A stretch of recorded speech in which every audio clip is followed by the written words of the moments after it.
Welcome back. This is video number 5. I made a mistake in the previous video. I said it was number 3, it's number 4. Sorry about that. This one is definitely number 5. As you can see from all the pencils, we're starting to get like lank serious now.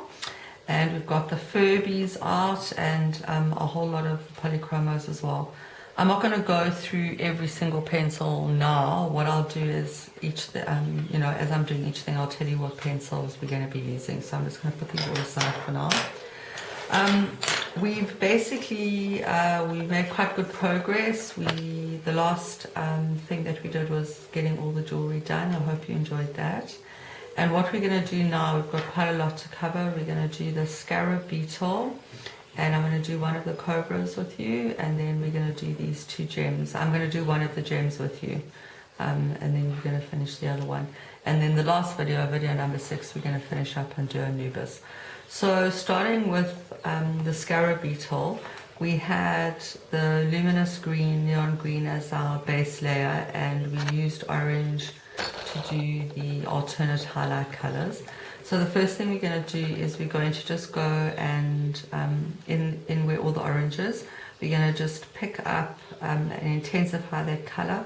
I'm using the Pale Geranium Lake, it's number 121, and we're going to add in some red, kind of red tips and put in a bit of blended shading here.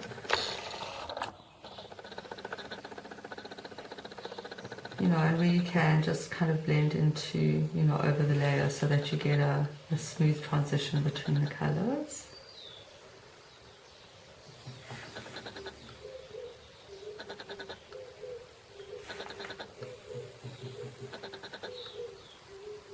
This is just to give,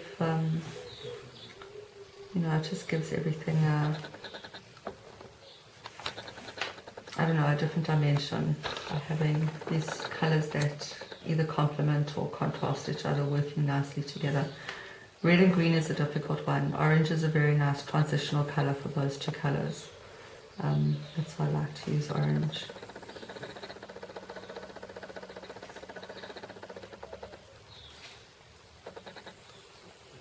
Speed it up a bit.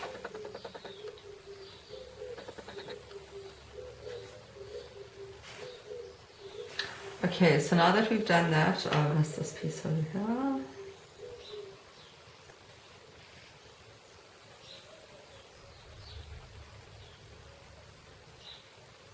Get a nice blend in there.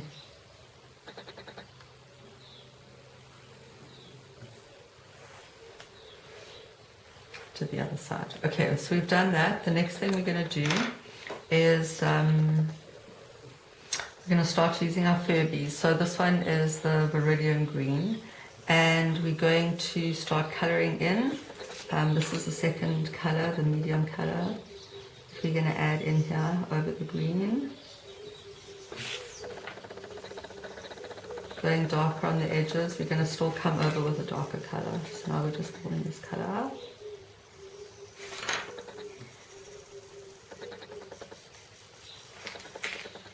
This Viridian Green works particularly well, I think, with this neon green dotter. The contrast is beautiful. Pick up the green. Sorry, excuse me.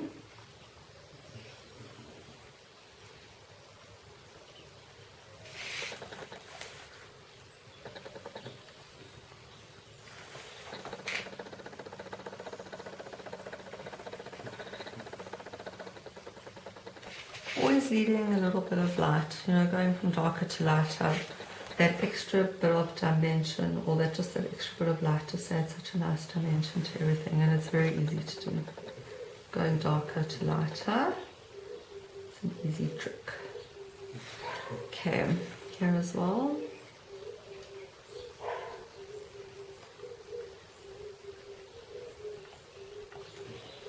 That really looks great.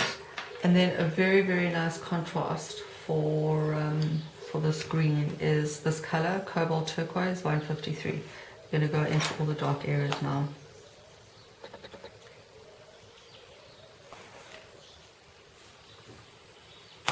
Whoopsie. Hate it when that happens. Sharpen my pencils very, very sharp. Okay, so building up the color nicely. Look how beautiful those colors look together. Isn't that awesome? Love it. Really great. And also by building the colors up in layers, you really don't have to do a hell of a lot of coloring. You know, each layer, the base layer covers everything. Your second color colors kind of 2/3 of the area, and then your very dark or your contrasting color. You just need to add a bit of it, and it makes such a huge difference. And then you've got 3 beautiful tones that blend together that give you a fantastic contrast. So I'm going here and make it a bit darker. Bennett also does such brilliant shading for us. He makes it so easy. So there we go. I think that looks pretty cool. A bit of dark over here as well. It's the contrast between the light and the dark that really makes a difference. But, you know, as I've said before, this takes a bit of a faff and fiddle, you know, so you go, you have a look, or let's not forget that little section there. You know, do it a bit, have a look, do you need a bit more of this or a bit more of that? But I think that gives you a good idea of where we're going with the Scarab Beetle. Okay, so the next thing that we're going to do is, should we do the Cobra or should we do the gem? Let's do the gem first. So I'm sure there are a lot of you who, like me, gems really do scare me. So every time I do one, I just try to do them better and better every time. I love to, you know, just put a very light layer of yellow, not too much over the white. We want to try and really use this white, but just to give it a little bit of cover. So that would be my start.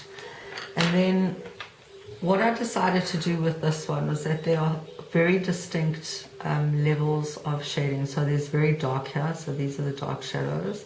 And then there's a second layer which is darker but not so dark, and then a very, very light layer. So again, building it up in layers, I started everything with this light phthalo green, and we're going to add different colors in for the different layers. So here we go. So where it's darker, the shading, I've gone darker, and then really lifted my pencil up where the lines are very light. Here is the light area of shading. I've just put in a bit of color and a bit more over there where you can see the dark shading. This one's also quite light.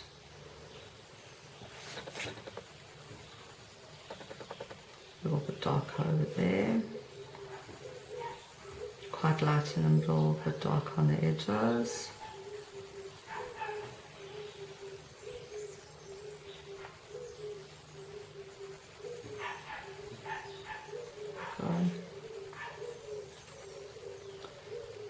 So I haven't really rehearsed this too much, so I'm doing it pretty much as it's going. I mean, where the lines are, I've just put it in a tiny little bit of color. I'm very nervous right now, so I'm just doing it a little bit at a time. So that's my first layer. Okay, so then the second one, we're going to go a bit darker now, is with the Cobalt Green 156. Focusing now on the areas that are like the second darkest shading. Okay, those guys I'm leaving for now. Just trying to get this darker.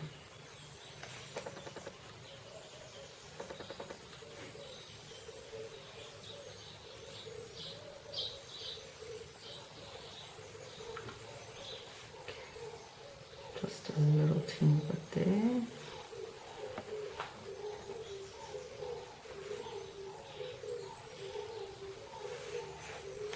those guys just over here.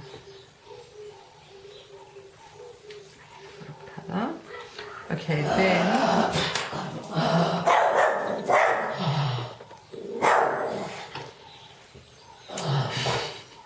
that's the dog. Right. Okay. Okay, so now these are the darker shaded areas. Sorry for the interruption.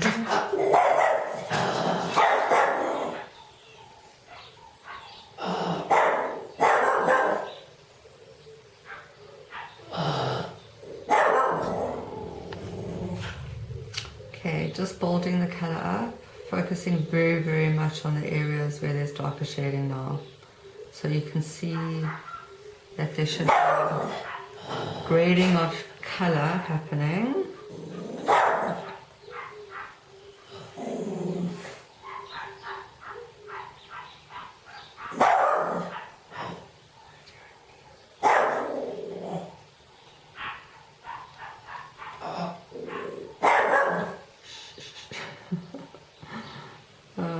So sorry about that. Okay, settling down.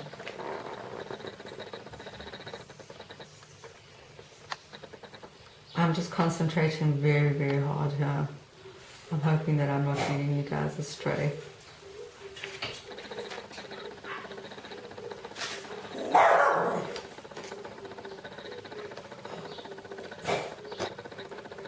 So the thing with with gems and crystals, I think, is really about the play of the light and the dark. And sometimes what may seem to be, maybe a bit unnatural, but it's the dark, also the dark color, that really does make the difference. So I'm putting that in right now, just adding in that dark.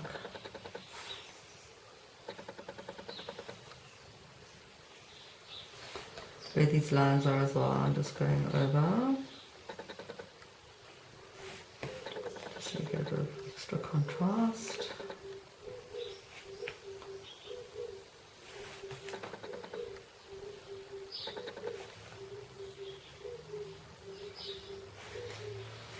And I think that's coming on okay.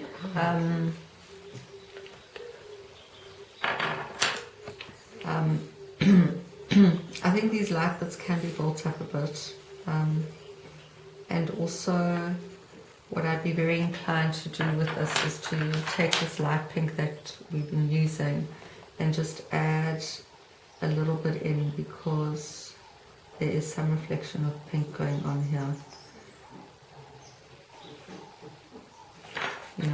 Maybe like that and that, something like that. The gems are also something that we're going to faff and fiddle with. I'm going to leave that like that for now. I'll take some pictures. I'll give you guys, some more pics and stuff that you can do. Maybe if you want to try, start with the small one first, get your confidence, and then go with the big one. So we're going to move on to the Cobra. We're going to be using our magenta Furby, favorite pencil in the whole world. All these dark areas are going to get filled in with that. So the beautiful color gives you really nice contrast.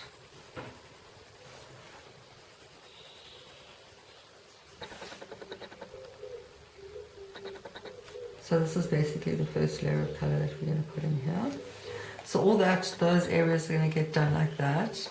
And then where we've got pink, we're going to take our geranium, pale geranium leg, number 121, and going to pick up the color and add in some nice shading here. This color seems to work very well with the, also with the neon Giotto, sorry.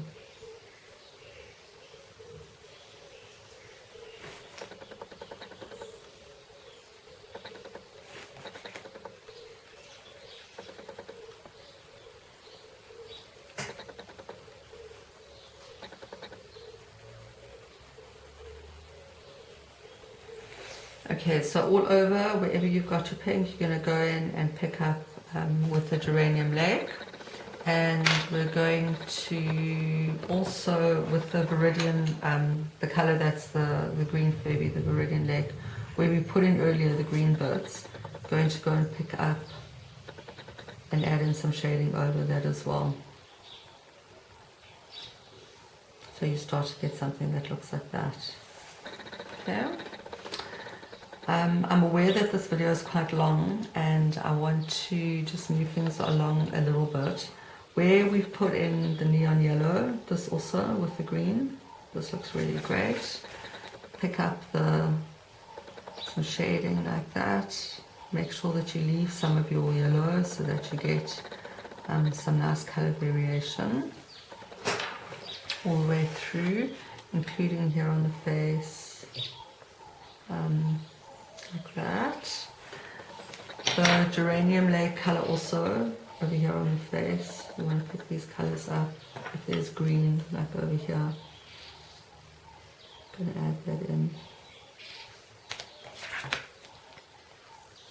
You know, although your faces will look different from each other. And then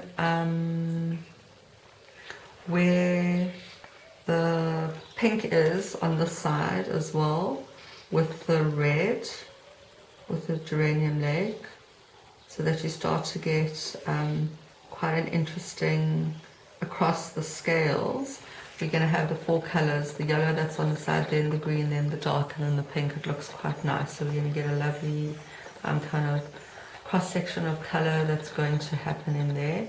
And you'll do that down here at the bottom. If it's pink, you'll go with the red. And if we put a bit of yellow, but you pick that up, you can go over with the green, so that you get a bit of a varied effect with the scales down at the bottom. To add in some nice dark color detail, the Furby violet, which is the dark purple, just go over where you went earlier with the magenta. It will really give it just that little bit of extra depth that we're looking for. So that's quite a lot of work that you've got to go and do now. If you know, following the post on the tutorial page, you'll see that there'll be loads of pictures and also much more description of what needs to happen. Off you go, enjoy, and we'll catch up later.